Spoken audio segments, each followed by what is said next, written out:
Hey, Tommy from the Run Testers. In this video, we're going to be taking a look at the Amazfit T-Rex Pro 3. Let's see what we all thought.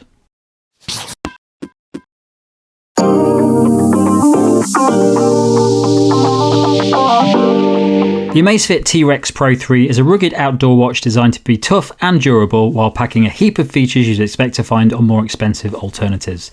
It costs £399 in the UK or $399 in the US, although you can find it cheaper on a number of sites. It comes in two versions, a 48mm and a 44mm. There's a scratch-resistant sapphire glass AMOLED display with grade 5 titanium bezel and buttons, and it's 10 ATM water resistant and certified for diving to a depth of 45 meters.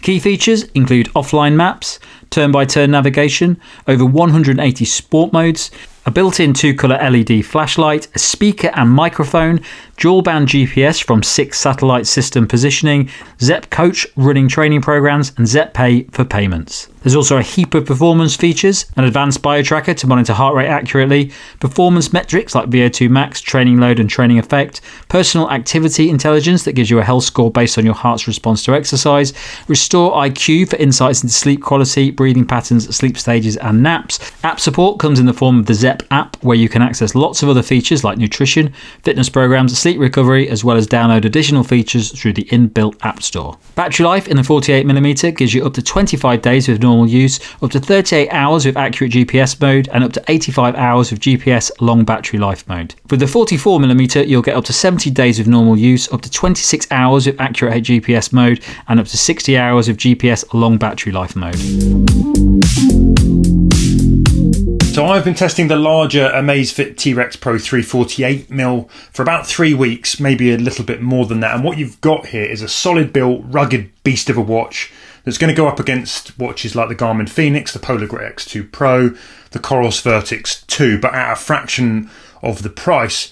On the durability front, you've got a sapphire screen, you've got a titanium bezel, and a really substantial strap.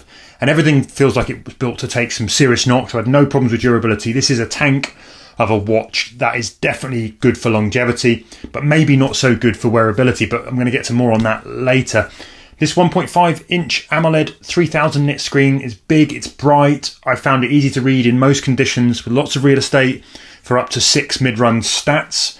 So that's pretty good for seeing or customizing, seeing all those stats you want to see mid-run. It's also pretty easy to sort of customize those in-run workout screens on the watch. You can also set up simple interval sessions by time distance on the watch.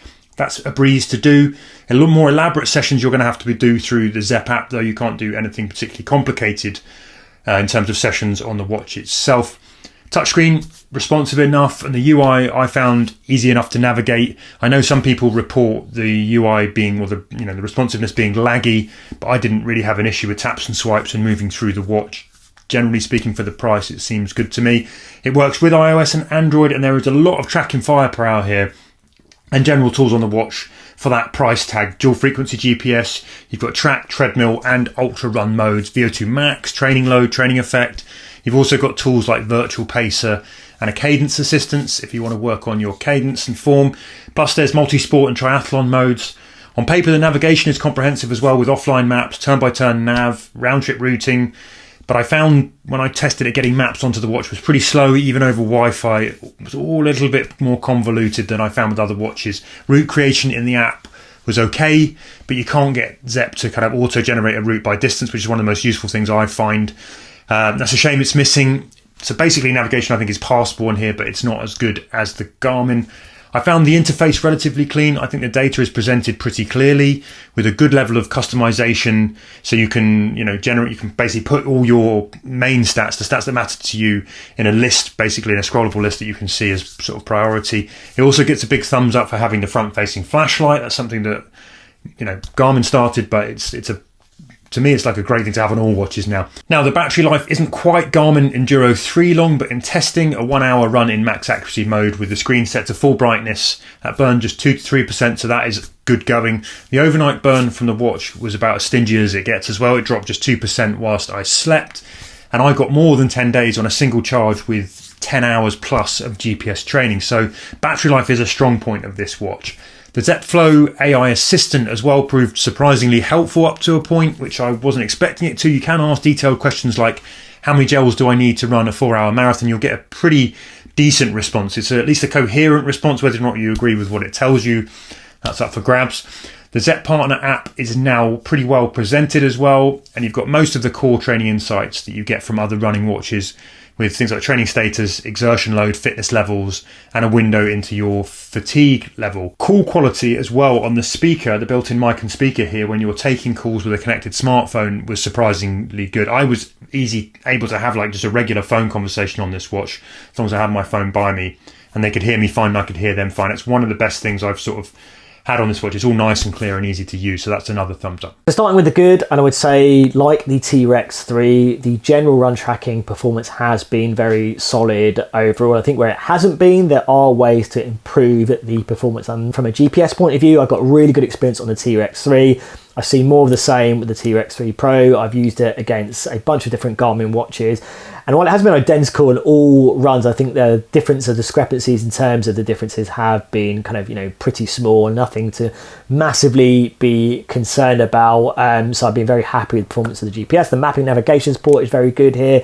And I talked about kind of the T-Rex 3 Pro kind of filling in those gaps where, maybe the native kind of tracking and the sensors maybe aren't up to task. And I would say that's really around the heart rate monitoring, but you can pair external heart rate monitors to this watch. It's very easy to do over Bluetooth. You can do that with kind of running pod sensors as well, so you have that ability to bring in that kind of more accurate data here on the T-Rex 3 Pro. I do want to talk about the design, which I've had the largest version to test. It's a similar look to the previous T-Rex 3, but it is now a little bit tougher. You've got sapphire glass, you've got that titanium bezel, you've got that built-in LED flashlight, which Garmin has really, I think, kind of put into the forefront with kind of watches now. And while it isn't as bright and as powerful as the Garmin LED flashlights, it's a nice extra added source of light there. Battery life as well now. Actually, the battery life numbers have dropped in general from the T-Rex 3. Not a huge amount, but it has dropped. So that is worth mentioning here. But I found in general, if you want to use this for a couple of weeks, if you are using it in heavier usage, it can kind of go over a week. A kind of typical hour run in the dual band GPS mode was kind of, the drop off was like 4%. So, from a battery point of view, yes, the numbers have dropped, but you compare it to other kind of smartwatches, particularly Android ones, and also the Apple Watch Ultra 3 as well, it definitely goes a lot further. So there's definitely plenty of things to like here about the T-Rex 3 Pro, and some nice improvements from the T-Rex 3. Okay, so I'm completely new to Amazfit watches. I've never used one before, so this is an exciting bit of testing for me, because Mike has tested so many of them, talks about them all the time, and it's interesting to actually give them a go. And all in all, I've been pretty impressed with it. I've been surprised by the features on it. I've been surprised by how well it works. And I think it's from that testing, it's a pretty solid all-round watch for the price. I'd say the positives for me with the watch, I think it packs in a lot of really nice features. It's basically following in the footsteps of things like the Garmin Fenix range, and it does a pretty good job of that. If you go through the watch and look at all the different features on it, there's a lot in here, and it's really matching up to quite a high level of performance features that you want to get from a watch. So you've got most of the features that you'll get on high performance watches like the Fenix, the training stats, things like training load, things like VO₂ Max. It's all on here, all works really, really well. I've not been wearing it enough to get it to the point where it's up to my Garmin level of VO₂ Max, but it seems to be pretty good at picking up on all of that stuff and making adjustments. The actual tracking when you're actually running is really, really good. I've not had any problems with it. I'm getting the stats that I want from it. I've done a few races in this watch now, and it works really well. I've had no issues with the screen at all, and it's quite easy to find what you want on the screen. And I'd also say that the actual tracking on it is pretty good as well. I've raced it a few times, and the distances have come up pretty much perfect for the races that I was running in. I normally use my Fenix 7 Pro, and this is a bit better than it in some ways when it comes to things like tracking. The Fenix seems to be off occasionally. It's the older model. It seems to be off a bit more than the T-Rex when it comes to distance. So all in all, been pretty impressed with all of those features. Also found that the navigation in it was pretty good. I wasn't expecting loads from it. I've tried a few watches over the past few years that navigation hasn't been great. This is actually pretty good. I had no issues setting it up. I used the app to map my route. Absolutely fine and pretty easy to look at and search for the screen when you're running. So all in all, I think for the price, I've been pretty impressed with all the features that you get. It's basically for the costing comparison to some of the more premium watches out there, it's giving you probably a bit more than I would have expected from a watch at this price. Okay, so things I don't really like about the Amazfit T-Rex 3 Pro. And I think some of these things are things that could be levelled at the Amazfit line in general. And I think smartwatch and how it performs as a smartwatch, and what I mean by that is outside of tracking your runs, I think that's really something where it kind of lacks behind the competition. I think if you look at staple features like notification support, the App Store, payment support, it just isn't as slick, as complete and as polished as some other brands. I think another thing, and that would kind of lead into the kind of software experience, is that I think the user interface just feels a little bit more immature in comparison to some other brands. It doesn't make it unusable, it just means it doesn't feel as mature, as grown up, I think as slick as some other kind of watch kind of user interfaces. I think you look at the, presentation of some data, I think it probably needs a little bit of work. I think, it is trying to offer all those training insights you'd expect from a sports watch. I think in terms of, giving you that kind of, experience that matches what sports watches and running watches give you. I don't think it's quite there just yet, but it is improving and it is trying to give you that level of support that you would expect from a dedicated sports watch. The other thing I would say is I probably think the design isn't going to be for everyone. Now, I don't mind it, but I do think that actually that kind of, more angular look isn't going to be everyone's cup of tea. And I think that's probably why there is a smaller size which goes slightly softer on that kind of design that you're getting on the larger size T-Rex 3 Pro. I think the other thing is the strap. I don't think it's a very high quality strap that you're getting here. Great that you can now remove it, but I have found it's got a little bit kind of sticky underneath my wrist when I have done sweatier workouts with it, and I would like to see a nicer strap in general on the T-Rex. So yeah, those would be the key things that have stood out for me in my time. Probably some familiar things with Amazfit watches that I've experienced over my testing. So the things I didn't really like that much about the watch, I think I mentioned there that you're getting quite a lot of good features. It's really punching quite high when it comes to all the stuff that you get on the watch for the price. But because you're getting it at a cheaper rate, you do know that. You can sort of tell that it's a bit cheaper when you compare it with more expensive watches like the Phoenix. It just, the design of the watch feels quite blocky. It feels quite old in style, and I don't particularly think it is a nice thing to have on my wrist in comparison to my Phoenix 7, which actually looks quite nice on my wrist. So design wise, I don't think it looks great. The strap's not great. I know the other guys mentioned that. So I think for the price, you're losing a little bit in terms of the overall quality of some of the more premium watches, but it's fine. It's fine for the price. You get what you pay for, and I think that's not an issue. It feels pretty sturdy and rugged. It's pretty heavy on the arm, which I like. I know some people, Nick, don't like big watches. I love big watches. I like big heavy watches on my arm. I don't like small ones like the Pace and things like that, because I just like to have a big heavy thing on my wrist. The other thing I would say is that the features as well, when you're going into the app, when you're using the scrolling function and looking through the features, it just feels like it's missing something. It's not as chiseled as you'd expect from the interface on things like Garmin watches. It's not as smooth when you go into the app. It feels a little bit more like something like Huawei or something like that, where what you're actually getting is a store that is a bit of mishmash of different things. It's not a really seamless interface where you can very quickly and easily set everything up and find it really nicely. So it's all fine. It's got everything you want in it. It's quite impressive for all those features. There's quite a lot of the time when you're using it, you just know that it's considerably cheaper than some of the more premium options. But as I say, you get what you pay for. So onto the things that I wasn't so keen on, and my first negative about the T-Rex Pro 3 is basically the design. It's just not really my cup of tea. Yes, it's built big and rugged with that kind of outdoors watch aesthetic, but it's all very angular. It's a bit old school. The strap is thick. It's not very pliable, and I think it kind of looks and comfort-wise, it doesn't quite hit the mark. It wasn't really my favourite to wear all day. It does feel big and bulky. It's not going to suit smaller wrists. I had to tighten and loosen the straps a lot.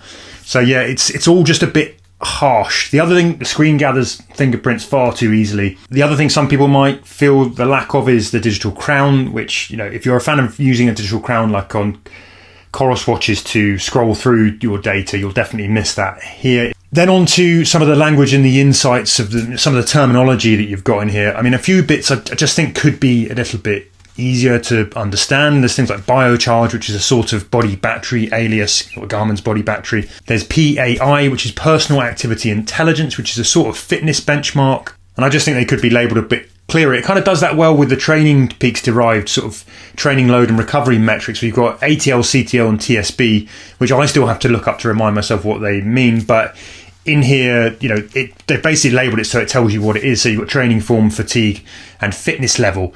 And it could be improved, I think, elsewhere too. I just like to see them, label things so you can, at a glance, you know what they are. It doesn't feel sort of hard to penetrate. Then there's the reliability, and this is somewhere where sometimes I think Amazfit devices can come up a little bit short. You get the promise of a great range of stats on this watch, but some of them, they don't feel quite as robust or fully accurate as you might find on other watches. Take my fitness level as an example. The watch dropped me from a 37 to an 18 one day apart, basically overnight, I think, because I just did one very slow run. The heart rate performance for me was also sketchy. You can see here on this 5 mile interval run, it struggled for large portions, starting low and then lurching really high. And if that's feeding all your data, that's a problem. Other things that might put you off here: no ECG, the lack of music. Well, you can at least sort of load MP3s onto the watch if you want, but there's no music support, which means no offline streaming. I don't really own MP3s. I'm not sure many people do anymore.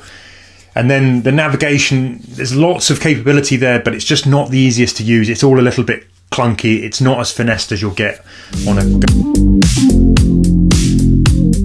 So all in all, I'm really impressed with this watch. I haven't used an Amazfit before, and I think there's a lot of elements to this which really do make it good value for money. I think if you are looking for all those features that you get in a high-end Garmin, but you're not going to spend loads and loads of money on a high-end Garmin, you're going to get pretty much most of it in here. You're going to be happy with the majority of the stuff that you get in there. It has lots of different performance features that you need, more than I would need. So it's there's nothing that I felt was missing in the watch when I was using it. But equally, if you were really after that premium feel of a watch and you get this, you might be a little bit underwhelmed because it doesn't feel as premium. So you just have to manage your expectations with it. I think for the price, you're actually getting something better than the cost of the watch itself. I think if you're expecting a Garmin Fenix 8, you're not going to get that because it's just not as chiseled, not as smooth, and there's some aspects to it which just don't feel quite like they've got it right yet, especially with things like the design. I don't think the design looks great. But all in all, I am very impressed with this watch. I've actually been using it instead of my Fenix recently because it's doing everything that I want it to. But yeah, it's not the nicest watch out there. And I think I'd probably be tempted to, if I was going to spend this much money on a watch, I'd probably more like to go for a lower end Garmin than go for this model, because I think just even in the lower end Garmins, it's just more chiseled. You still get the same sort of features. Things like the Coros Pace 4 as well. There's so many features in it. It just feels like a watch that they've really smoothed out the edges and made it work really well. So brilliant, solid, really impressed with it, but just you can tell that it's not a premium watch in a lot of ways. Verdict then, and there's no doubt Amazfit has tried to stack an incredible amount of value into the T-Rex Pro 3, and in some ways I think it delivers. You're going to be hard pressed to find a current gen watch as fully featured as this watch for under £400. I'm not sure one exists, and on paper it's got a huge appeal because of that. But then in some respects, it kind of comes up way short of the pricier rivals. You know, the good things here: durability, battery life, pretty reliable GPS, a decent display, and an AI assistant that is somewhat intelligent and pretty reliable in terms of its responsiveness. Then there's the bad, which is sketchy heart rate, bit of a harsh design, some issues around the reliability of all those readouts, and the navigation tools that don't entirely deliver on the promise as well as the leading Garmin's.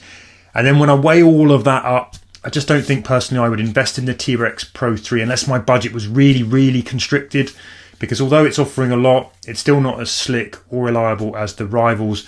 And I think there's still a big argument to say if you're on a tight budget that you should go scouting for a deal on like a Fenix 7 Pro or an Epix Pro 2nd Gen ahead of spending on this. Or maybe if you can forego some of the features that this offers, you don't mind kind of compromising on a few bits and pieces, you can pick up watches that are as capable in terms of their performance as this around that price. So yeah, I think, if you're on a budget, I mean, it's rugged, it's good, it does a lot of stuff, but it's just not my favourite. So my take on the Amazfit T-Rex 3 Pro is that much like the T-Rex 3, I think if you're looking for kind of an outdoor kind of smartwatch that has mapping, navigation, but also has really good run tracking features and a good performance in terms of battery life as well, then absolutely this is a watch kind of worth looking at. I think from a kind of upgrade point of view from the T-Rex 3, it's really around the design. Software functionality, it's very much the same. So I would say if you're happy with that on the T-Rex 3, then there probably isn't huge amounts to upgrade. As I said, from an Android point of view, I think this is probably the strongest option you have in this kind of category of smartwatch. I think it offers more in terms of performance compared to something like Samsung Galaxy Watch Ultra, which is probably the most high profile kind of Android option in terms of an outdoor smartwatch. Where it lacks compared to something like the Galaxy Watch Ultra is the smartwatch features. It just is slicker. Samsung has Google's Wear OS in its favour, and that really does make a difference when you compare the two. But elsewhere, the T-Rex 3 Pro definitely does perform better. Then you look at kind of overall kind of smartwatches. I think, the Apple Watch Ultra 3 and the Ultra in general does sit at the top, and obviously that is only for iPhone users. You maybe don't get as big as battery life as the T-Rex 3 Pro, but in terms of a smartwatch and running features in general, and while you do have to seek out the kind of richer kind of mapping and navigation support from other apps on the Apple App Store, it still as a package just feels a lot nicer outside of that kind of shorter battery life. So absolutely, I think this is an option for iPhone users as well. I think it's particularly, if you're an Android user, you're looking for something that's going to gain a little bit of parity with the Apple Watch Ultra. Doesn't absolutely kind of match the Apple smartwatch in all departments, but in terms of giving you kind of mapping and navigation, good kind of running features and support, and also very good battery life compared to other smartwatches, then the T-Rex 3 Pro absolutely is a smartwatch worth looking at.